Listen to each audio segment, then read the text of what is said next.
Laser cladding is an ideal technology for reconditioning worn parts and protecting against corrosion. It is carried out with a numerically controlled robot. Laser cladding introduces minimal heat input compared to traditional welding. This enables us to repair high carbon steel components and other parts that are usually not accepted for conventional welding. The filler material is fully bonded to the base material. We use different sorts of filler material, chosen for its specific purpose. Inconel 625, bronze, white metal,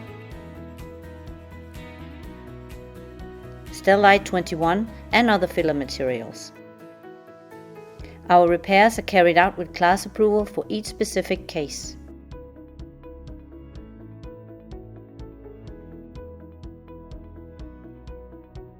Using laser cladding, you extend the service life of your components.